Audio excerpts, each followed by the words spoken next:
Can you please tell us your name and when you were born? My name is Lydia Ponce, and I was born June 3rd, 1961. Born in San Diego, raised in La Jolla, California, and we moved to San Pedro, and I graduated Pedro High, and I moved to LA about 19 years old, went to college, did my thing, and before you know it, 1983, 84 came to visit, felt the vibe and felt the trust of just creative forces, but didn't have the gumption to move because I always thought I'd move back to Pedro. 1987, thereabouts, we went to a friend's place on Pacific, and we had traded our keys and we traded spaces because I lived over by Rampart. So we would work different catering gigs, and we would actually stay at my house or stay at her house, and it became a habit, a really good habit, to stay in Venice from Thursday to Sundays because, I mean, those are the best days of the week to be in Venice. So, and we continued. We finally got a first place with my boyfriend at Clubhouse in Maine, and the rest is history. My daughter's born and raised and graduated Venice High School. It was a hippie, it was lowriders, it was a lot of various good food restaurants, things that took a minute to make because you knew that fresh hands and fresh produce, fresh things were being made, and definitely a lot more cultured with our Black relatives, especially on Advocacy Boulevard, and it was just a lot more, I'm gonna say vibrant because there was a lot more music in the air. Right now, I don't hear as much music as before. So the promise of creativity was really lent on people borrowing, bartering, and sharing an abundance of materials. And anything can be made of art, especially when now it's so hip and cool to do repurposing and upcycling. We were doing it a long time ago. Like that's the Venice way. That's what we do. When you don't have, you make most of what is within reach. I grew up seeing the AIM, American Indian Movement, Black Panthers, the Chicano movement, all on black and white TV, and then it became color. And my brother taught me a lot of our responsibilities as people, as Indigenous people, and what we're supposed to do in protecting the environment. And my political creativity, my artistry, is really with words. I have a strong passion to tell people the truth, but to deliver it in different ways. In sharing the beautiful life that I've had here in Venice, you know, you take notice and you get to know your neighbors when you're involved in the children's sports and any of the youth activities.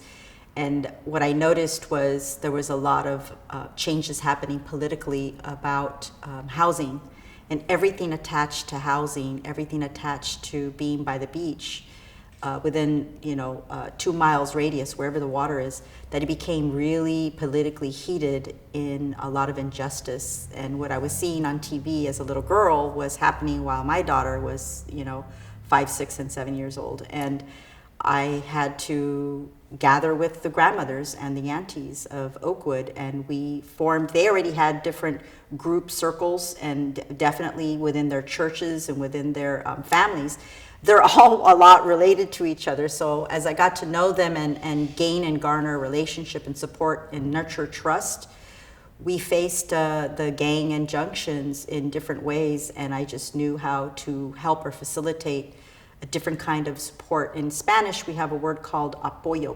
We say apoyar, and that's one of my favorite words. Is just you basically have no strings attached. You show up in your best version of yourself to do what you can, and it doesn't result in vis-a-vis or it doesn't result in I expect something in return in the future, or the same for me, because a lot of the atrocities that happened didn't happen to me. There were grandmothers, for example, and aunties put to the curb at 4 a.m. on one of the police raids, and it wasn't mitigated, it wasn't supported with a lot of social, emotional, and mental health services like it should have.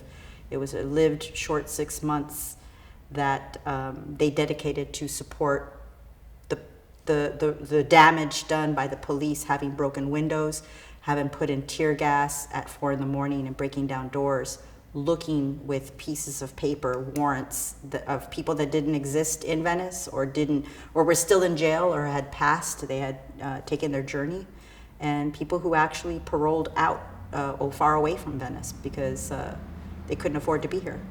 And people not knowing their rights. People suffered a lot in the last 40 years of not knowing their rights, be it renters or homeowners. So my heart went out to the community in that essence, because being Indigenous, I'm far away from my land, Sinaloa, Mexico, and Paeta, Peru. I'm far away from that, and looking and watching the political global divide. We all need water. We all need nutritious food. We all need a place to rest our head. And we all need a healthy environment for our children and 7 generations to come. So why wouldn't I stand on my feet and stand shoulder to shoulder next to my sisters and relatives from Oakwood? The First Baptist Church of Venice, Westminster Church of Venice, it's the first Black church. It's over 100 years old. And we were witness to Celia Williams, sitting out on the steps, and we were invited to sit with her. And we created a movement to protect and defend that church. And this Indigenous person decided to show up because we know what it feels like to have your sacred spaces desecrated by what's named buying property and selling property and having someone make a lucrative, beautiful home out of the sacred space, because it was 7 lots in Oakwood.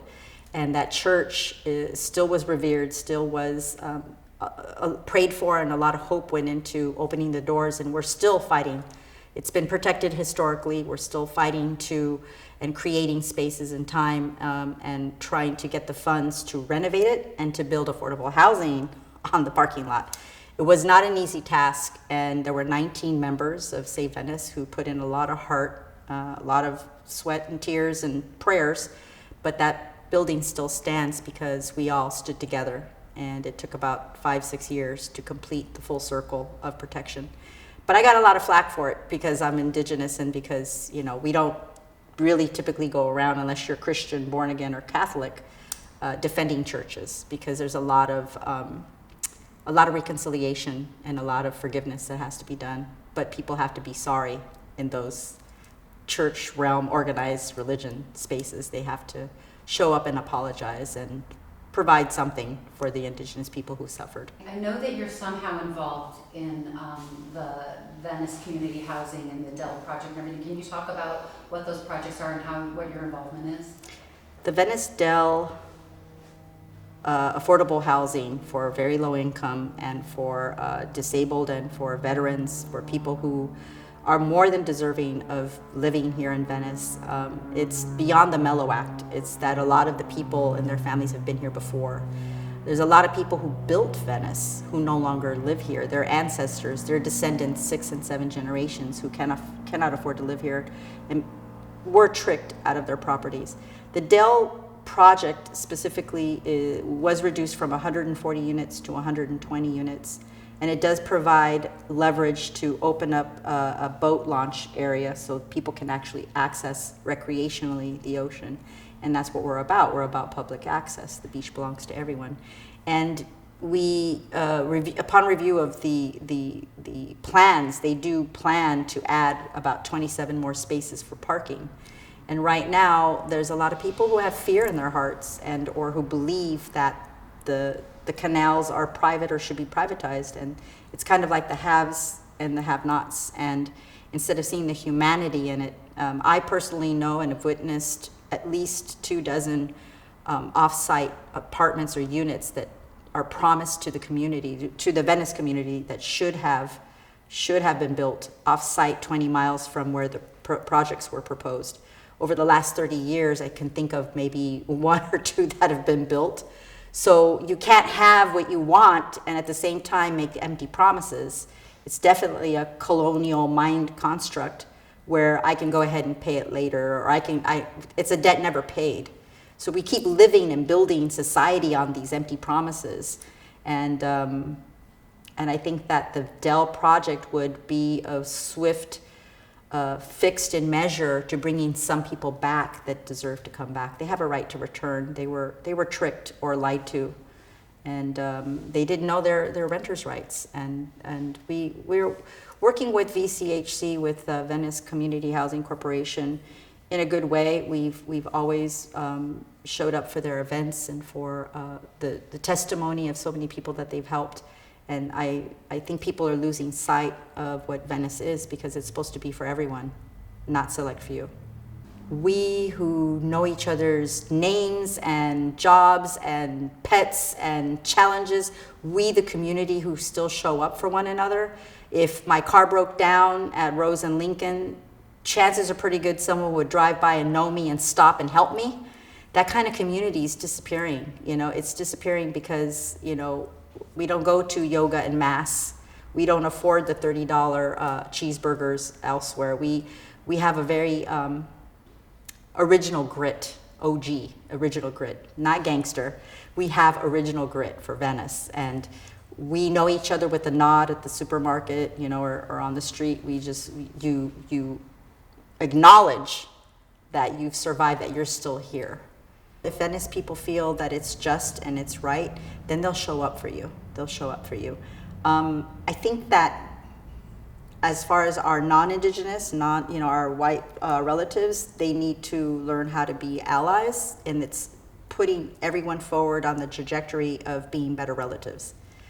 That's it. No one's doing anything wrong. It's just that we can't have a whole room of appellants against something like Dell that have benefited from the ancestors of our black relatives who built Venice, be against building something that will correct the wrongs and the woes and I call it mistakes of the spirit, because it's a disconnect.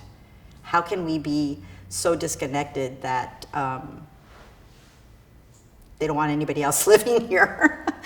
That's not Venice, right? Venice has never been the same day. I've never had the same day in Venice. In my travels, quick example, a friend of mine found a picture in the trash, and it was a picture of a Hopi Indian, and it was a couple of women, and you can tell it was Hopi because of the hairdo that Star Wars commodified and stole.